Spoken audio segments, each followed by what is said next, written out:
Bonjour les enfants, je suis heureux de vous retrouver pour le caté du dimanche, que nous ne faisons pas un dimanche pour une fois.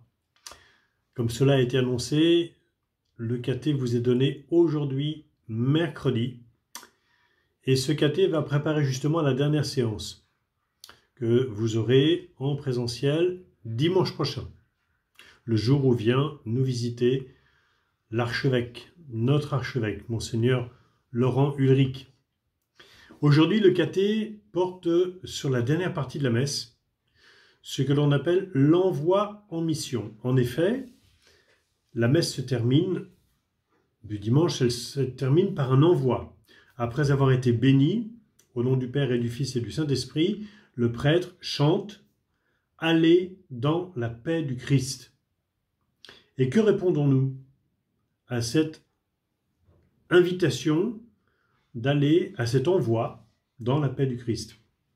Eh bien, nous répondons, nous rendons grâce à Dieu.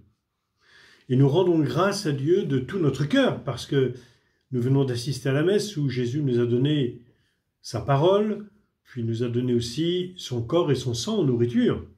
Donc nous sommes remplis de l'amour de Jésus.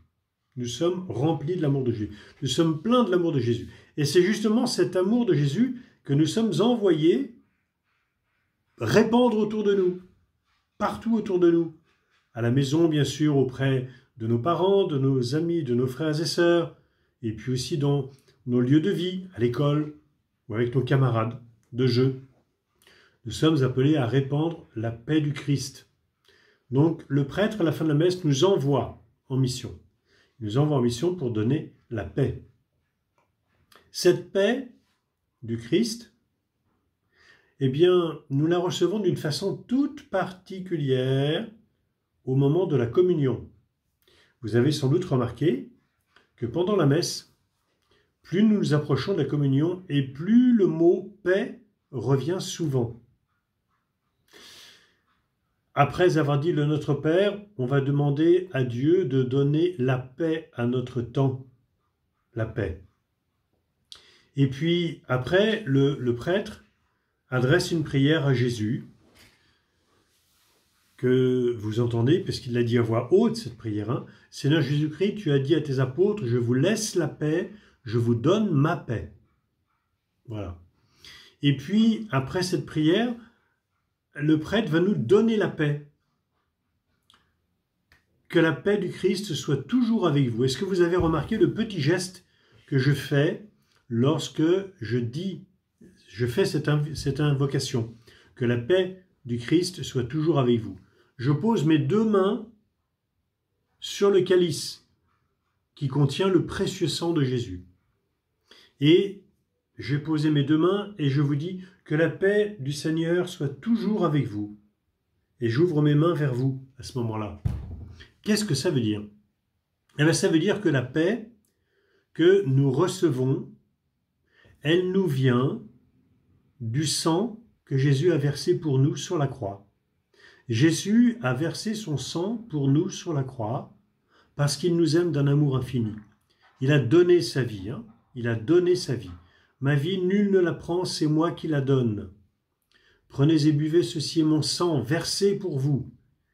Eh bien, c'est le sang de Jésus qui nous donne la paix du cœur.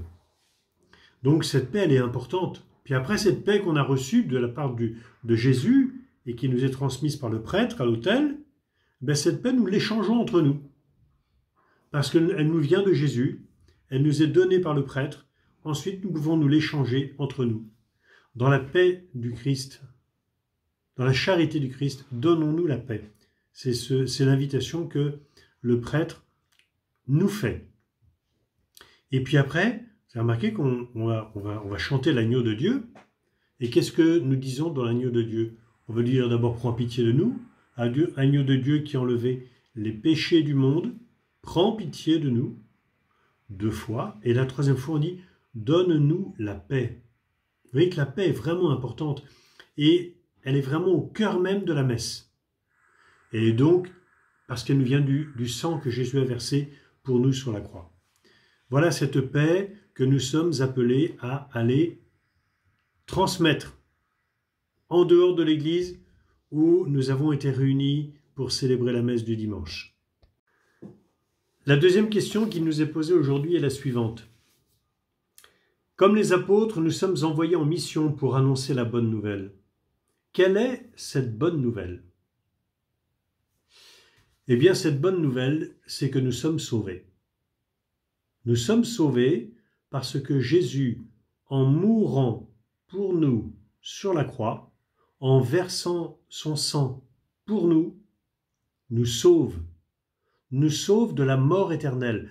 Par sa mort sur la croix, Jésus nous sauve de la mort éternelle. En effet, à cause du péché commis par Adam et Ève, les portes du ciel étaient fermées, nous dit le livre de la Genèse, le premier livre de la Bible. Les portes du ciel étaient fermées. Donc nous étions, d'une certaine manière, condamnés à mort.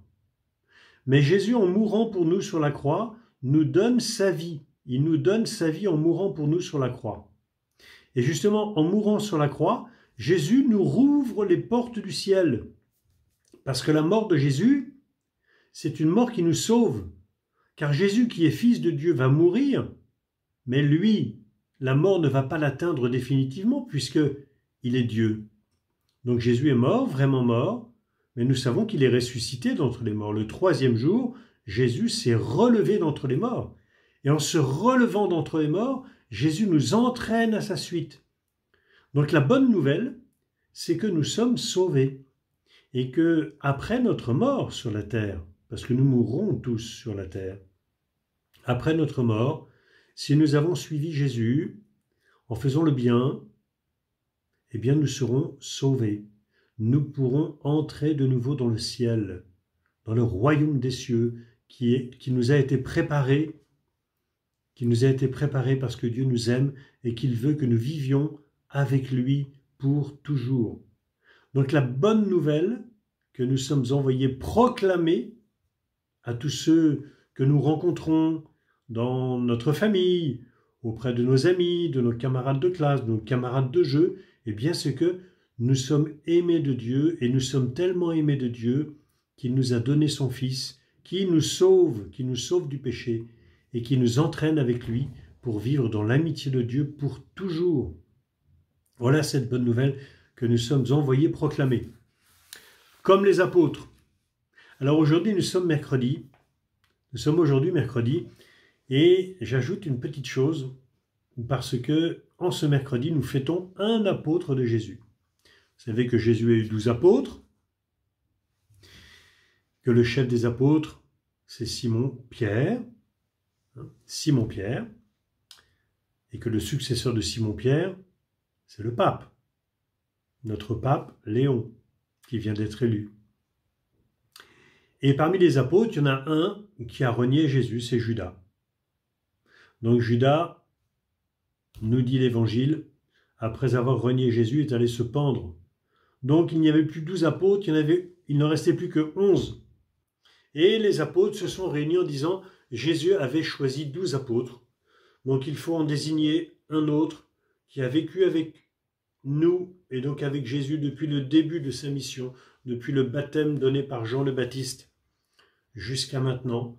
On va demander à l'Esprit Saint de nous éclairer pour choisir celui que Dieu veut. Pour choisir celui que Dieu veut par amour pour nous.